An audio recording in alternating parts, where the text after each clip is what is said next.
पश्चिम बंगाल की मुख्यमंत्री ममता बनर्जी जान बचाकर लंदन से भागीं। अब हम ये इसलिए कह रहे हैं कि लंदन में जिस तरह से ममता बनर्जी गो बैक ममता, गो बैक ममता के नारे लगे, उसके बाद में बहन जी को समझ में आ गया होगा कि उन्होंने जो राजनीतिक रूप से कमाया है उसका परिणाम क्या हो सकता है। जिस तरह से ममता बनर्जी एक वर्ग के तुष्टीकरण के लिए किसी भी हद तक जा सकती हैं, उसी का ये परिणाम है कि अब देश में ही नहीं है, देश के बाहर भी गो बैक ममता बनर्जी के नारे लगने लगे हैं। संजय एक्सप्रेस न्यूज में आपका स्वागत है। चैनल को सब्सक्राइब कर बेल आइकन प्रेस करें ताकि हमारे नए वीडियो आपको मिलते रहें। वीडियो को एवं लाइक एवं शेयर अवश्य करें। पश्चिम बंगाल की ममता बनर्जी इस समय विदेश में हैं। वे ब्रिटेन के दौरे पर हैं। ब्रिटेन के दौरे के संबंध में के तहत वे लंदन में गई। लंदन में एक कार्यक्रम में ममता बनर्जी गई। वहाँ पर मौजूद कुछ लोगों ने उनसे सवाल किए। ये मामला ब्रिटेन की यानी कि लंदन की सबसे मशहूर यूनिवर्सिटी ऑक्सफोर्ड का है। ऑक्सफोर्ड में छात्र, बड़ी संख्या में छात्र ममता बनर्जी के कार्यक्रम में आए हुए थे। वहाँ पर के छात्रों ने ममता बनर्जी से संदेश खाली के मामले के बारे में क्वेश्चन किए।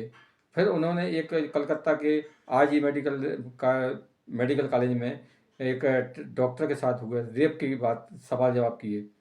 इसके देखकर ममता बनर्जी भड़क गईं और उन्होंने इसके जवाब दिए उससे छात्र भी संतुष्ट नहीं हुए और छात्रों में भी नाराजगी हुई। तो छात्रों ने गो बैक ममता के नारे लगाना शुरू किए। इससे ममता बनर्जी और भी भड़क गईं अंत में और ममता बनर्जी कार्यक्रम को छोड़कर निकल गईं। अब ममता बनर्जी की बात करें तो ममता बनर्जी जैसे लोग, राहुल गांधी हैं, ममता बनर्जी हैं, ये लोग देश की तरक्की को पचा नहीं पा रहे हैं और ये जब भी विदेश में जाते हैं तो भारत के खिलाफ बात करते हैं। यानी कि आप मोदी का विरोध करिए, भाजपा का विरोध करिए, लेकिन आप मोदी का विरोध करते करते देश का विरोध करने लगे, ये कहाँ तक उचित है। ममता बनर्जी ने इस कार्यक्रम में यहाँ तक कह दिया कि भारत की अर्थव्यवस्था दुनिया की सबसे बड़ी अर्थव्यवस्था नहीं बनेगी।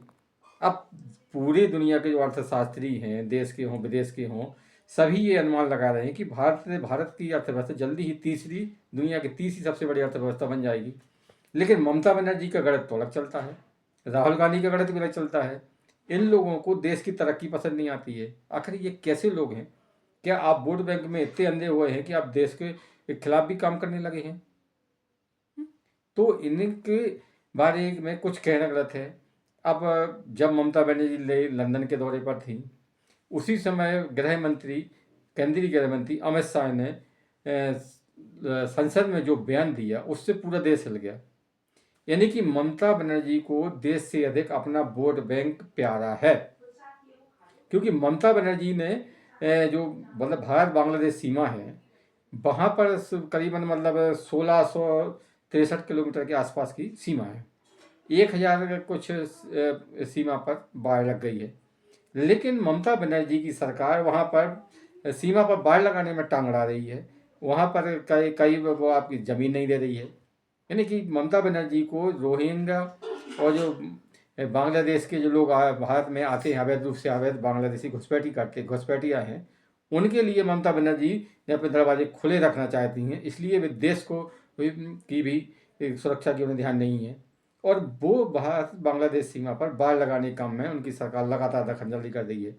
उनके जो समर्थक हैं, उनके कार्यकर्ता हैं, वो वहाँ पहुँच पर धार्मिक नारे लगाने लगते हैं। तो ये बात कहाँ तक उचित है? तो अगर ममता बनर्जी देश की सुरक्षा के आड़े आती हैं तो ममता बनर्जी सरकार को बर्खास्त कर देना चाहिए, क्योंकि देश की सुरक्षा पहले है, बाद में सरकारें हैं। लेकिन केंद्र सरकार है। ममता सरकार, जब आपको ध्यान होगा विधानसभा चुनाव के बाद में जब बनी थी, उसके बाद कैसी हिंसा हुई, लेकिन केंद्र मूक दर्शक बना बैठा रहा। आखिरकार केंद्र सरकार को ममता बनर्जी की सरकार के खिलाफ कड़ी कार्रवाई करने में क्यों परहेज है? अगर कोई गलत है, देश के खिलाफ काम कर रहा है, देश की सुरक्षा से साथ समझौता कर रहा है, तो उसके खिलाफ कड़ी कार्रवाई होना चाहिए और ये कार्रवाई राजनीति से उठकर होना चाहिए। अब ममता बनर्जी का तो अब इतिहास ही यही देख लीजिए आप, हैं हिंदुओं के त्यौहार तो उस पर रोक लगा दी जाती है, मुसलमानों को खुली छूट है, आप रोड पर नमाज पढ़िए, कुछ भी करिए, आपको सब कानून से ऊपर है आप। तो ये देश हित में नहीं है। केंद्र सरकार को भी अब गंभीरता से सोचना चाहिए कि अगर ममता बनर्जी सरकार भारत बांग्लादेश सीमा पर बाड़ लगाने के आड़े आती है, ज़मीन नहीं देती है, अगर और भी अड़ंगे लगाती है, तो सरकार को तुरंत बर्खास्त कर दे।